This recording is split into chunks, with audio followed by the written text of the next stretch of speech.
ನಮಸ್ಕಾರ ಸ್ನೇಹಿತರೆ. ಈ ಪ್ರೆಷರ್ ಕುಕ್ಕರ್ ಯೂಸ್ ಮಾಡೋದು ಹೆಂಗೆ ಅಂತ ತೋರಿಸ್ತೀನಿ ನಾನು. ಕ್ವಿಕ್ ಟಿಪ್ಸ್ ಇವೆಲ್ಲ ಎಲ್ಲರೂ ಗೊತ್ತಿರುತ್ತೆ, ಬಟ್ ಮಾಡಬೇಕು ಅನಿಸ್ತು ವಿಡಿಯೋ ನೋಡಿ. ಈ ಸೈಜಿನ ಪ್ರೆಷರ್ ಕುಕ್ಕರ್ ನಮ್ಮದು. ನನಗೆ ಲೀಟರ್ ಜ್ಞಾಪಕ ಇಲ್ಲ ಎಷ್ಟು ಲೀಟ್ರು ಅಂತಂದ್ಬಿಟ್ಟು. 7.5 ಲೀಟ್ರ್ ಅಂತ ಬರೆದಿದೆ ಇಲ್ಲಿ. ಕ್ಲಿಯರಾಗಿ ಕಾಣುತ್ತೆ ಇಲ್ಲ ಕ್ಯಾಮ್ರಾದಲ್ಲಿ? ಇಲ್ಲಿ 7.5 ಅಂತ ಕಾಣಿಸ್ತಿದೆ. 7.5 ಲೀಟ್ರ್ ಕುಕ್ಕರ್. ಪೂರ್ಣ ಪ್ರಮಾಣದಲ್ಲಿ ಈ ಸ್ಪೇಸ್ನ, ಈ ಪ್ರೆಷರ್ನ ಯೂಸ್ ಮಾಡ್ಕೋಬೇಕು ನಾವು. ಆ್ಯಸ್ ಯೂಶಲ್ ಕುಕ್ಕರ್ ಅಡಿಯಲ್ಲಿ ನೀರು ಹಾಕಬೇಕು. ಇದು ನೋಡಿ, ಸ್ಟ್ಯಾಂಡ್, ಯಾವಾಗಲೂ ಸ್ಟ್ಯಾಂಡ್ ಹಾಕಲೇಬೇಕು ಕೆಳಗಡೆ. ಸ್ಟ್ಯಾಂಡ್ ಹಾಕೋದ್ರಿಂದ ಏನಾಗುತ್ತೆ, ಬಡಬಡಬ ಅಂತ ಕುಕ್ಕರಲ್ಲಿ ಸ್ಟ್ಯಾಂಡ್ ಹಾಕೋದ್ರಿಂದ ಆ ನೀರು ಕುದಿಬೇಕಾದ್ರೆ, ಪ್ರೆಷರ್ ಕ್ರಿಯೇಟ್ ಆಗಬೇಕಾದ್ರೆ ಪಾತ್ರೆ ಅಡಿಗೂ ಆಮೇಲೆ ಕುಕ್ಕರ್ ಅಡಿಗೂ ಕ್ರಿಯೇಟ್ ಆಗೋ ಪ್ರೆಷರ್ನ ಹ್ಯಾಂಡ್ಲ್ ಆಗುತ್ತೆ. ಇಲ್ಲ ಅಂತಂದರೆ ನಿಮಗೆ ಪಾತ್ರೆ ಇಟ್ಟಾಗ, ಈ ಸ್ಟ್ಯಾಂಡ್ ಹಾಕದೆ ಪಾತ್ರೆ ಇಟ್ಟಾಗ ಕುಕ್ಕರಲ್ಲಿ ಡಬ ಡಬ ಡಬ ಡಬ ಅಂತ ಸೌಂಡ್ ಬರುತ್ತೆ ನೋಡಿ. ಇದು ನಾನು ತರಕಾರಿ ಹುಳಿ ಮಾಡಬೇಕು ಅಂದ್ಕೊಂಡಿದ್ದೀನಿ. ಅನ್ನಕ್ಕೆ ಇಡ್ತೀನಿ.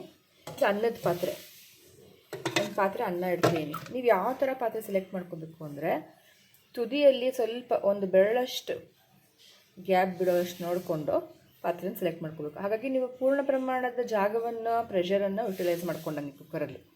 ಯಾವ ಥರ ಪಾತ್ರೆಗಳನ್ನ ತಗೋಬೇಕು ನೋಡಿ, ಈ ಥರ ಇಷ್ಟೇ ಎತ್ತರದ ಪಾತ್ರೆಗಳು ತೊಗೊತೀನಿ ನಾನು.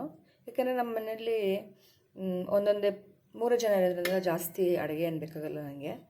ಒಂದು ಪಾವ್ ಅಕ್ಕಿ ಇಟ್ಟಿದ್ದೀನಿ, ಬೇಳೆ ಆಮೇಲೆ ತರಕಾರಿ, ಅದ್ರ ಮೇಲೆ ಕೂತ್ಕೊಳ್ಳೋಕ್ಕಾಗೋ ಥರದ್ದು ಡೆಕ್ಕ ಕುಕ್ಕರ್ ಸಿಗುತ್ತೆ. ಇದು ಅದ್ರ ಮೇಲೆ ಒಂದು ಪಾತ್ರೆಗಳು ಕೂತ್ಕೊಳ್ಳುತ್ತೆ.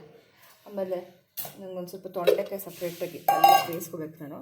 ತೊಂಡೆಕಾಯಿನ ಹಾಕ್ಕೊಂಡಿದ್ದೀನಿ ಚಿಕ್ಕ ಪಾತ್ರೆಯಲ್ಲಿ. 3 ಒಟ್ಟಿಗೆ ಇಡ್ಬೋದು ನೋಡಿ, ತೋರಿಸ್ತೀನಿ ನಾನೀಗ.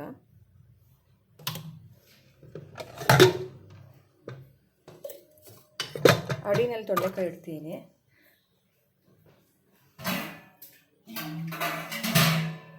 ಪ್ರೆಷರ್ಗೆ ಬೆಂದೋಗುತ್ತಿದ್ದು ಅಂತ ನೀರೇನು ಬೇಕಾಗಿಲ್ಲ. ಅದು ಸ್ವಲ್ಪ ನೀರು ಹಾಕ್ತೀನಿ ನಾನು. ಅದ್ರ ಮೇಲೆ ಅನ್ನ ಇಟ್ಕೊತೀನಿ, ಅದ್ರ ಮೇಲೆ ಬೇಳೆ ತರಕಾರಿ ಇಟ್ಕೊತೀನಿ.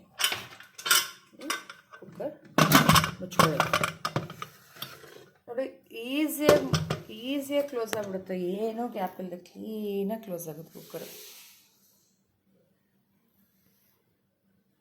ಅಷ್ಟೇ, ಇದನ್ನು ಕೂಗಿಸಿದ್ರೆ ಫಟಾಫಟ್ ಎಲ್ಲ ಒಟ್ಟಿಗೆ ನನ್ನ ಕೆಲಸ ಮುಗೀತು. Thank you for watching.